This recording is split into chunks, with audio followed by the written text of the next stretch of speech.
Ooh, oh, wow, this has got some spring to it.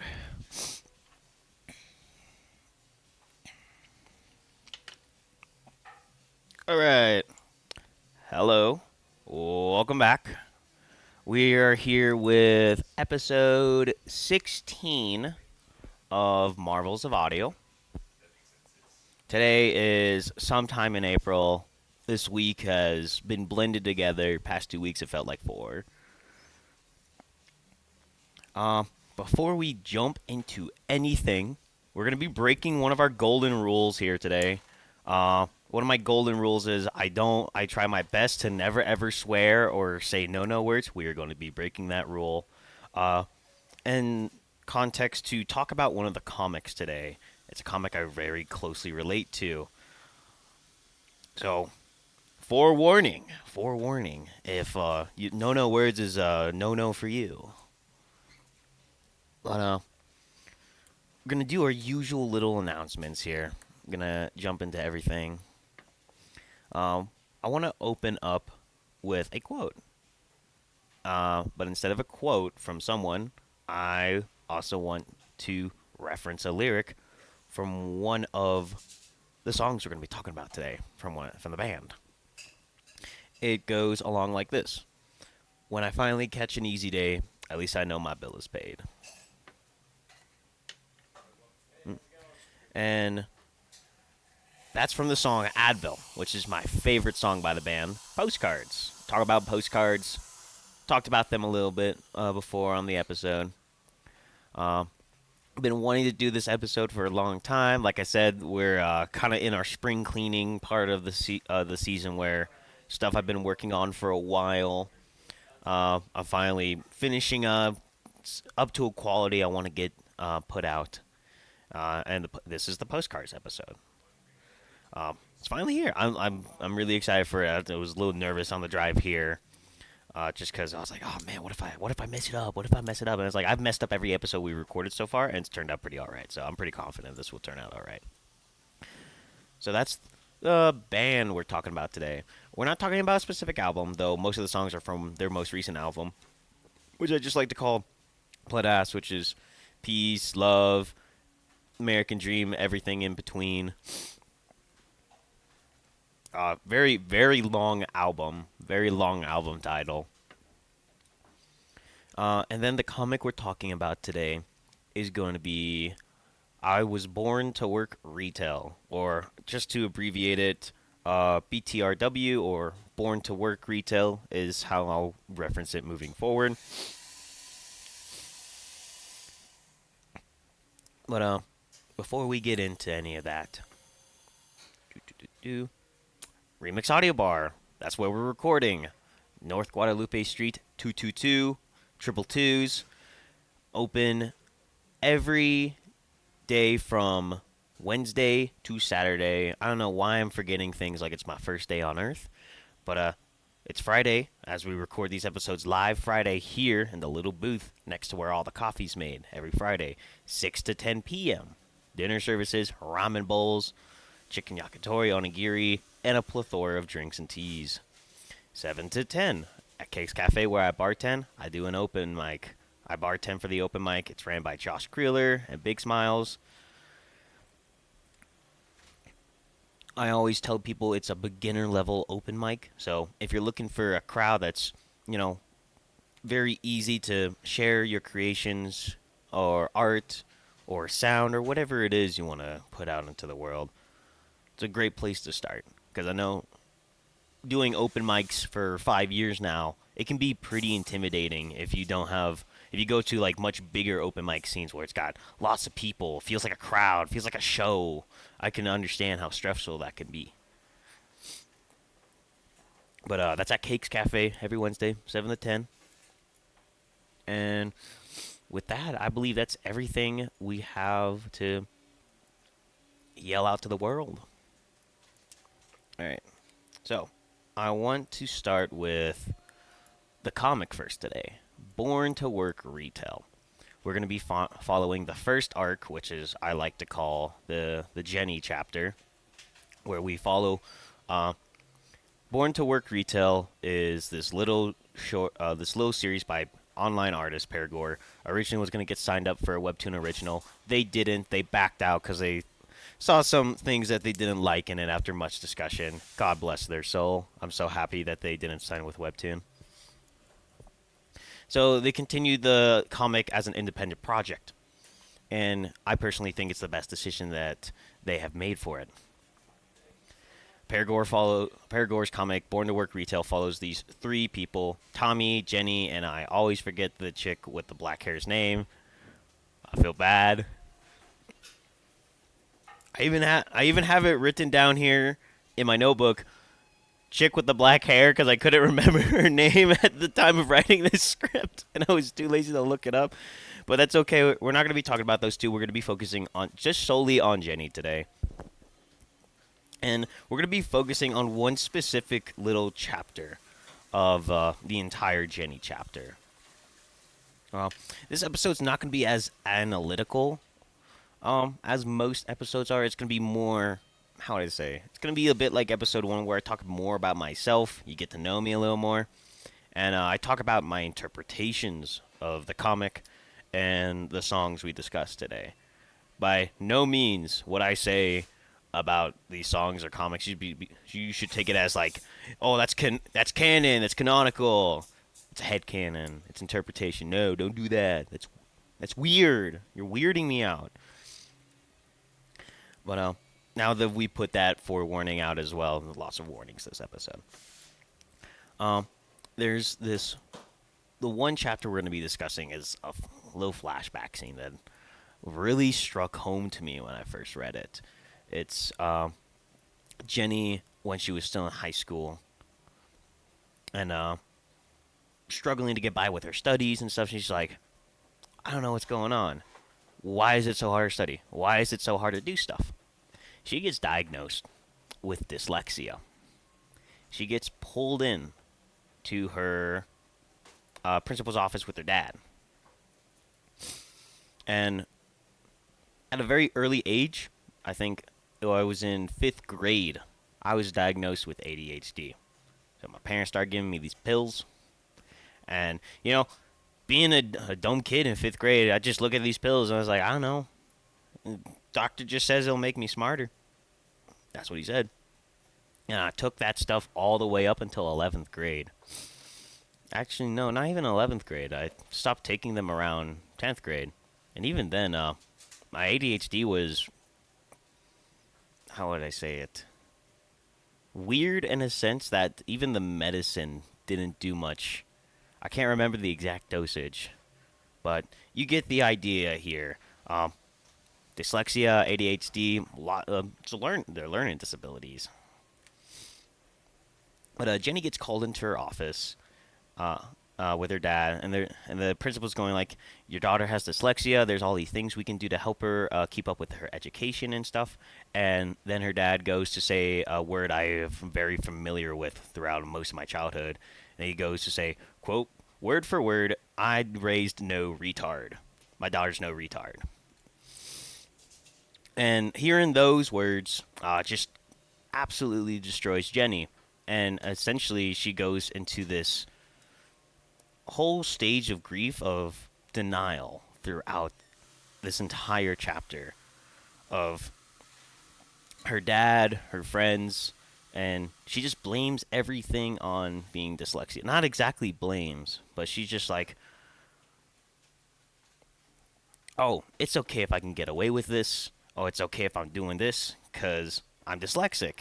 And it eventually shifts from her saying I'm dyslexic to saying I'm a retard, to her playing into the bit. It's a word I heard a lot in high school, middle school with ADHD.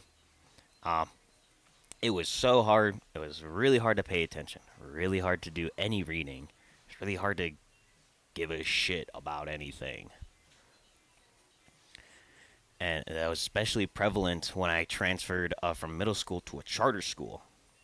And I was severely behind on my math education already. And instead of trying to catch me up, they just plumb smacked me into a math class about a grade ahead of what I was learning already. So I fell even further behind. And the teachers were always just like, "Oh, it's just his ADHD. It's a struggle. He's struggling to keep up." But it was always just struggle to keep up. Never like, let's help him catch up. Now, granted, I was very blessed to have a few teachers that looked beyond that and did everything they could to help me to catch up. And I'm so grateful to these mentors in my life. But that didn't change the fact that my fellow peers, some of my friends, and at sometimes it felt like my family looked at me with the same uh, vision that Jenny viewed herself with. I felt like a dumbass. I felt like an idiot. I felt stupid. When anyone ever insulted my intelligence, I got really embarrassed because in the back of my head, I was like, yeah, no, they're right. I'm stupid, and it sucks. I don't like being stupid. I hate that I'm stupid, and I can't do anything about it. I've talked a little about my isolation in high school. This played a big part in it, where I wouldn't go out and do anything. I'd sit in front of a computer screen. I'd never bother with homework because I had this whole idea is no matter how hard I tried, and even if I succeeded at anything, I would still be labeled by everyone in my social circle as a retard. It sucked. It was awful. So I had to figure out coping mechanisms for this. I had to figure out just ways to take my mind off of it. In a literal sense, run away from it. What Jenny does, it comes crashing down to her at one point where I don't want to be a retard anymore. So what does she do? She gets into swimming and eventually gets picked up by the swimming team. And this becomes an amazing thing for her. She's able to finally do something where she's not held back by her perception of her intelligence. That's how I felt about cross country and track and field. In a literal sense, I could run away from my problem of ADHD because running didn't require a lot of thinking. You put one foot in front of the other, and that's it. And I was by no means at all fantastic at cross country, unlike Jenny, who in the comic is breaking school records, doing amazing things, fantastic things. And that's kind of where our paths diverge a little. But I really got into running. I loved running. It was great. It was awesome. It was therapeutic. It was meditative.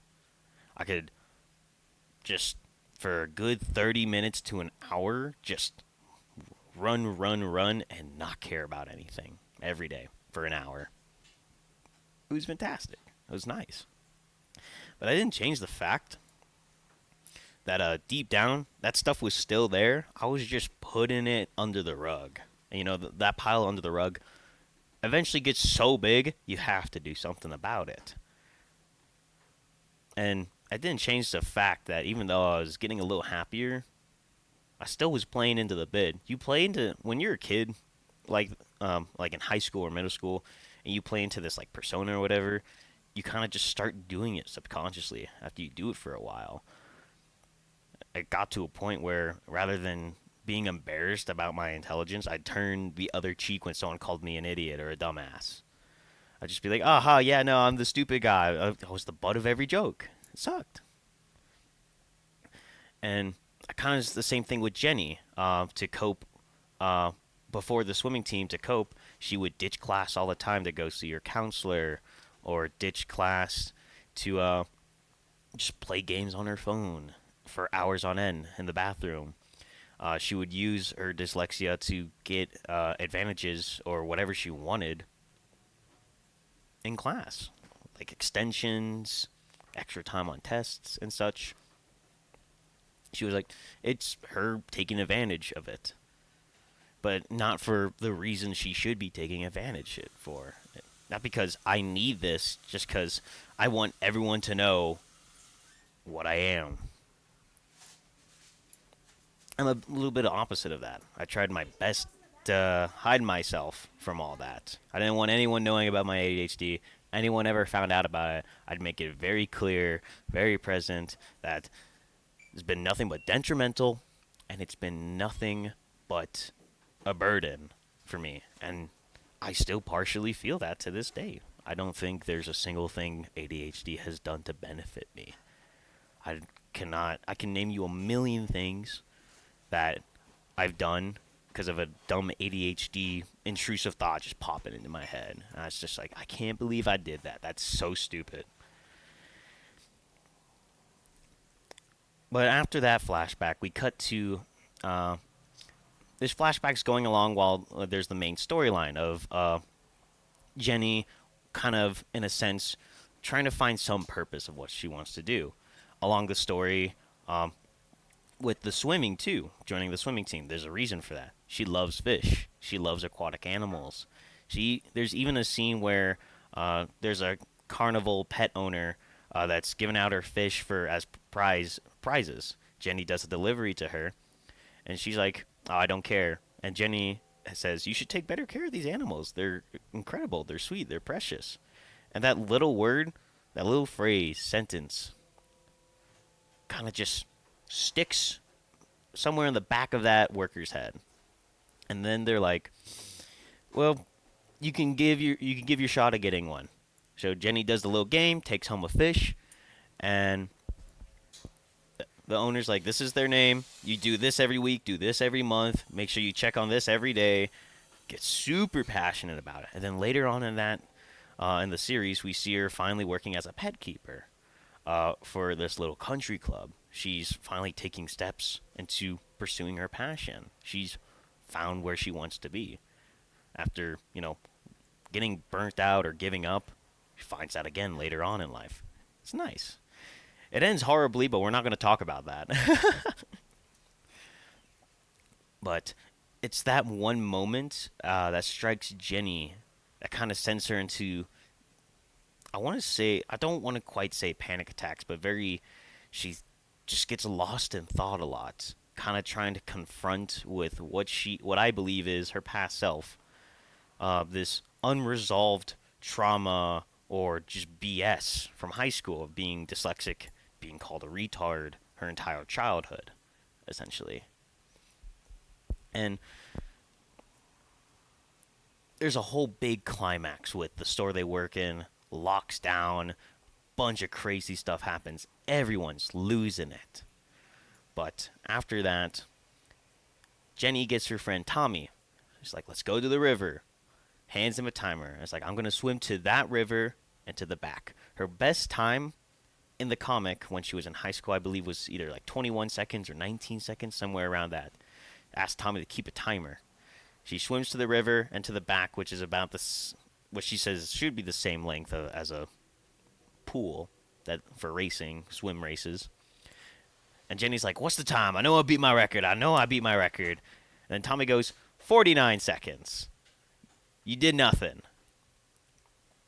And she kind of just sits there in the water, contemplating for a bit. Just silence. And we get that last panel where she just looks back up with a smile on her face. Just, that's whatever. It's okay. That's what I love about that. There's no, it kind of just clicks in your head that everything's been fixed. There's no big scene of where everything gets fixed. Like, how, in Spider-Man 3, they have that whole montage of, all the Spider-Mans get together, they make these cures for all the bad guys or whatever and such. There's none of that. You just know everything got worked out. Everything is gonna be better. This is the first step in that. We're not at the end there. We're kind of seeing that first beginning, and the relief you can just see on her face is great. Somewhere down my little journey called life, I felt like that too. Kept running after COVID happened. Stopped running during COVID after I graduated. I could run 3 miles. Well, not run, jog 3 miles in about 40 minutes. Now it takes me an hour to do 1 mile. But I like it. It's still nice. I still get that 1 hour to myself. And it helps. I'm not where I was back in high school or where I liked being in high school. But I'm somewhere better. Somewhere nicer. But how does that relate to how did I get there? How am I here? How am I there now?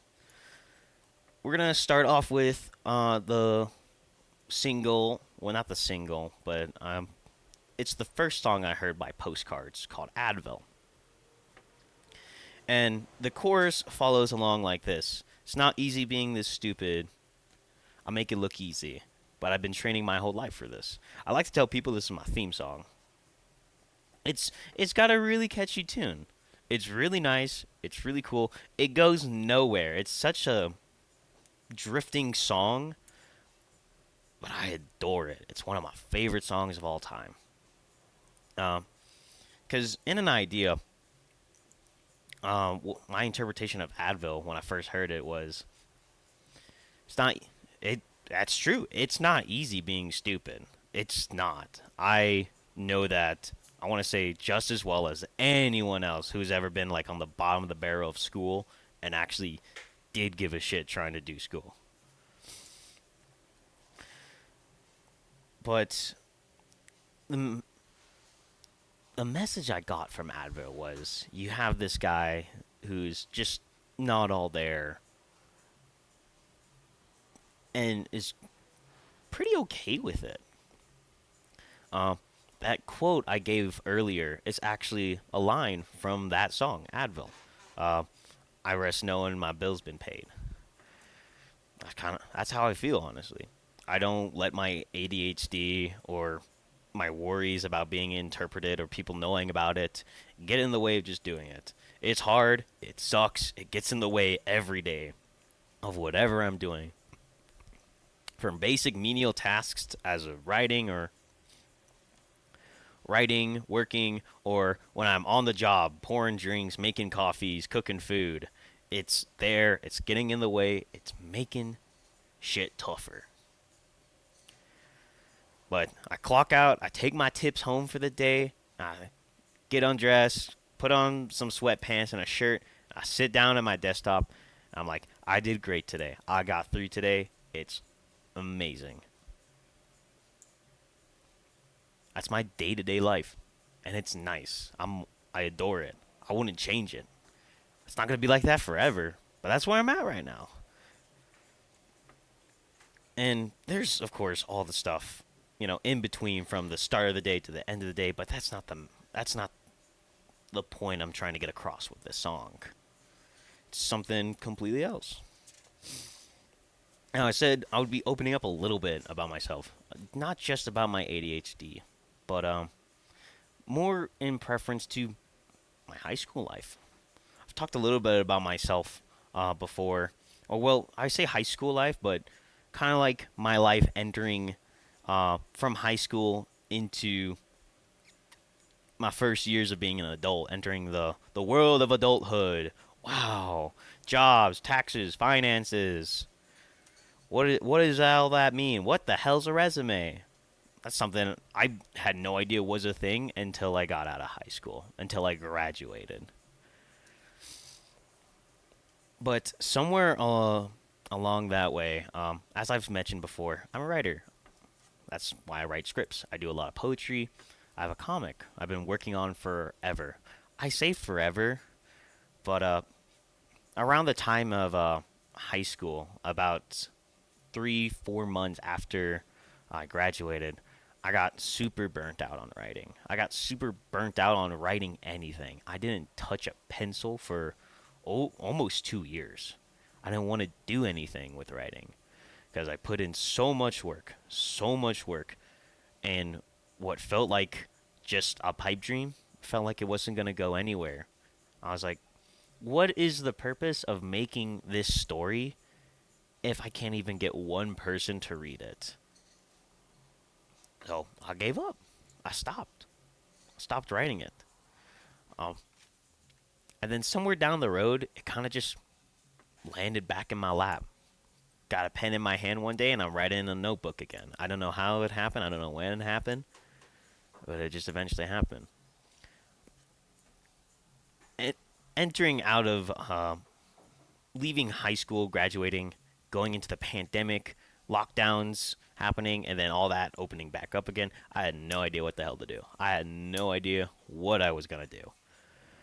All I knew was I probably wasn't gonna do any writing anymore. That's the only thought I had, and it sucked. And I was put back in a position at the age of 20, 21, where I'm sitting around just, what the hell am I gonna do? I feel like an idiot. That's kind of, how do I say it? The best song from what I've heard from Postcards that can relate to this is Endlessly. Follow it opens up with this guy leaving his apartment. He's not afraid to do it. Well, he's still scared, but he doesn't care that he's scared. He doesn't know where he's going, doesn't know what he wants to do, but he's gonna search endlessly to find it. Boom, title drop. Wow, here we are. But even though I was put back in a position where I was just hating myself, I didn't like where I was at again. Um, that has not stopped me from finding where I want to be, what I want to do, and what I want to keep doing into the future. What I want to keep doing in my 30s, 40s, 50s, until I die. There's this one line in the song where they say, or the singer says, started this band at the age of 15, and follows along with the line of halfway to heaven. And that really hit me, because this is probably not at all what they were saying, but to me it felt like they just stuck it out. They didn't feel the most confident in their music or what they were making, but they kept searching for what they want through their music. And about 2 years ago, that was the conclusion I came to my writing. Even if it's going to be a failure, even if no one's ever going to read my stuff, or listen to my stuff, or watch my stuff, or whatever it is, I want to pursue it with my writing. And I'm going to keep doing that endlessly. And that was the conclusion I came to. And I'm still very confident. I'm still very strongly of that opinion. And I'm probably going to hold that until the day I die, no matter how big or little it becomes. While we're still on the subject of schools, education, and all that, I want to take a little glance over one song I really like, Skull Tattoo. It's from the Heaven album. I recommended that album a while back. I'm correct. It's the first song in the album, and It's pretty shallow, goes nowhere, kind of like Advil in a sense. Well, not. I wouldn't say shallow. No, that's not at all a correct or appropriate word to use, but it's very easy to digest. It's like take it as you will kind of song. I want to say that's a much better phrasing. It's I got this skull tattoo for you, blah blah blah blah. But it gets to this part where I wish I went to college, because I'm working a shitty job that I don't like, and everything hurts, all that. Wish I went to college so that at least I was doing something while everything hurt, was shitty. I'm not quoting it verbatim here. Like I said, interpretation. I'm not really analyzing this stuff today. But I at some point in my life before I reignited my passion for writing, I was like, "Fuck it, let's go to college." So I got into the Gateway program for C&M to eventually transfer over to UNM. I was there for a semester and a half, and after the first semester, I hated it. I got denied all sorts of financial aid, subsidized loans, scholarships were only going to last the one semester. I was already behind on dorm rent. It sucked in. My car had broken down one day as well, and I was just sitting there, it's just like, how the fuck am I going to move forward with this? And at that point, I decided I'm not going to move forward with it. And I dropped out of college. I dropped out of all my classes. I said, fuck it. I don't want to pull out an unsubsidized loan to work towards a degree that's not going to pay it off.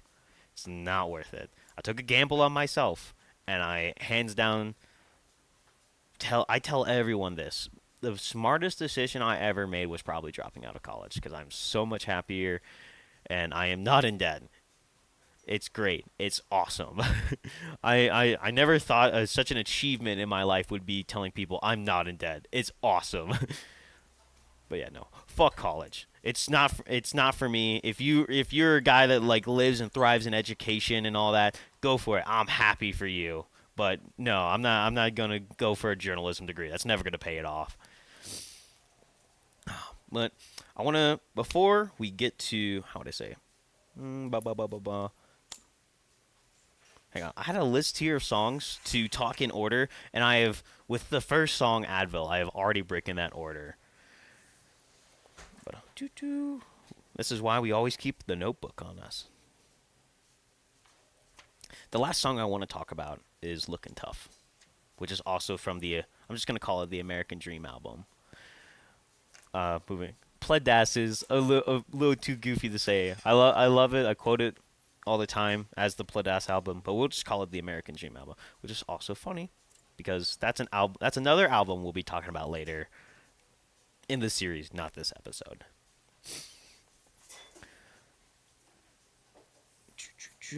But I want to go over California Waves, which is their best performing song with 1 million streams on Spotify.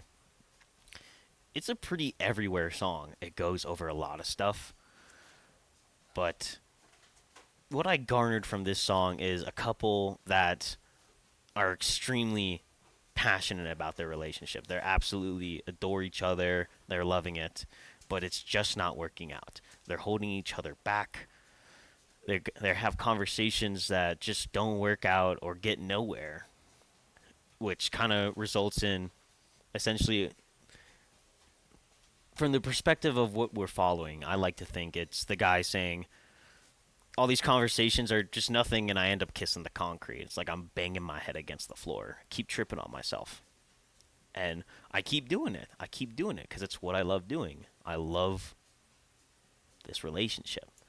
And I've talked a lot about relationships. I've talked a lot about romance. I've talked a lot about platonic stuff. And as I always say, if you disagree with what I say about romance and platonic relationships, I'm so happy to hear that because that's a good thing. The stuff I talk about with those two on the podcast here, and I'm talking circles again here because I've talked about this already on an episode, but I always like to reiterate it. What I talk about is probably what not even 1% of Earth's population goes through. It's such a broad spectrum field of emotion, mentally and physically and spiritually, and just so much. But it's as big as it is, as confusing as it is, it's always so amazing. It's always so nice to find someone or a song or a story that has something involving relationships and you can just absolutely resonate with. This song reminds me a lot of my first relationship, where it unfortunately didn't end on good terms. And for a long time, with a lot of relationships afterward that ended, I viewed them incredibly negatively. And part of that was from ego. I've talked about that a little bit before as well. But this song kind of came at a point where I was learning, man, I'm a shitty person. With a lot of those relationships, there was a lot of miscommunication. There was a lot of misunderstanding. And I'm not perfect either. I'm not saying I did no wrong or anything. I'm not saying the other person did no wrong in any of these relationships. But what I'm saying is none of it was malicious. None of it was to hurt. Especially my first relationship. I was a dumb kid. It was my first. You don't know a lot of things when it's your first time doing something. That's really obvious. But that's not really obvious when it's your first time. You don't focus on, oh, I don't know this, so it's okay to be messing up or whatever. It's, I don't know this. I'm stupid. I hate it. It sucks. That's how it is for a lot of things. What I'm trying to get at here with the song California Waves, it ends with this big, like, surge of, like, really emotional stuff. of tell me when, tell me where, I'll be dying to meet you. I'll be dying to leave. You were the very best thing that happened to me. Whether a relationship ends badly, whether it ends mysteriously, whether it ends on good terms, no matter what it is, every single one of my relationship, there is the good and the bad. And that shouldn't change the fact that even if it ended badly, or think of it badly, there are still a lot of good moments that to this day I look fondly upon them. Because it's got me a lot farther in, maturing, realizing a lot of stuff. And that's necessary. We've talked about this before, episode 12. Life's not a love story, it's several. That's how it is. But people always want to focus on that one relationship that really sucked. And I get it. It really did suck. But that's been done. It's been dealt with. It's gone. That's how I feel about this song, California Waves. Waves, they come and they dissipate once they get to the shore. It's over, they're gone, and then it's on to the next wave. It keeps coming, it keeps going, it's endless. Endlessly. All right. And so with that, I want to come to our last song here, which is another song that I really like because it perfectly describes how I feel about being an adult and being 24, which is just this one line, this one lyric in the song, which is these past 6 months have been a year. And that's all I'm going to say on that song. However you want to interpret that, that'll be up to you. Or even better yet, go listen to the album. Please do that. They will be linked in the description of the video in Spotify when this comes out. But where are we going with this, Dalen? Where did we get? Where are we? Like I said, there's no problem this episode that is to be solved. There's no analyzing. There's no figuring it out. I'm just opening up a little bit about myself. And I think an episode like that every now and then is nice. Not every episode has to be me talking about this thing happened and I read a comic and listened to an album that made me feel better about this thing or made me feel worse about this thing. That's not going to be every episode. I want to open up a little. It's nice. It's nice. And I think a lot of you would appreciate that as well. But at the end of all of it, with everything from when I was born to now, and looking back at all the shit in between, I still have my ADHD. I still tell people it has done nothing to benefit me, and it still gets away of my everyday life. But it's a part of me. I'm okay with that. I'm not at a place that I liked being when I was in high school, as I said. But I'm at a place where I like being now. And I like that. And I'm getting somewhere. I like it. And I'm going to do that through my writing, the podcast, through whatever it is. All I know is this podcast episode is kind of like a little journal entry in a sense. Because I want to be able to look back at this episode and like 2 years, 3 years from now and just be like, man, I was so stupid back then. If I knew better, it would be easy. Because that's how it is. It's not easy being this stupid. Yeah, and that's it for the episode. We're going to leave off with our usual recommendation. I think an episode that doesn't exactly reflect it, but I think can give you a different perspective into this like feeling like a loser idea. Is a manhwa called Lookism. I highly recommend only reading. I want to say the first half, but the series is still going, so there's not exactly a first half. There's a first half of where it's currently at the story, but I want to say read it up until the Logan arc or the Logan fight, and it's a martial arts manhwa. I'm big on martial arts. I love martial arts series. It's one of my favorite things in the world, and you'll know when you get there, because I believe that is when the story fully completes itself. The story keeps going after that, but it becomes a completely different thing, a completely different genre in a sense. But it stops being a drama at that point of the story and becomes full on just an action story. But I want to recommend that. Read it up to that Logan fight. I believe it's within the first 200 chapters of the story, maybe 250. It's a very long series. It's been running for almost a decade now, actually. And as for next week's episode, we'll be talking about. Would you look at that? We're going to be talking about romance again. We're going to be talking about the struggles of moving on and why I don't think you should completely move on. It's going to be Phone Boy that we talk about. I also recommended one of their albums very early on. I finally got to the point where I was very glad I got the script written out and done to a point where, okay, I could definitely talk about this in the first season. So look forward to that. And with that, we're done for today. So thanks for listening. Thanks for watching, or however you digested this. Hope you guys have a wonderful rest of your day.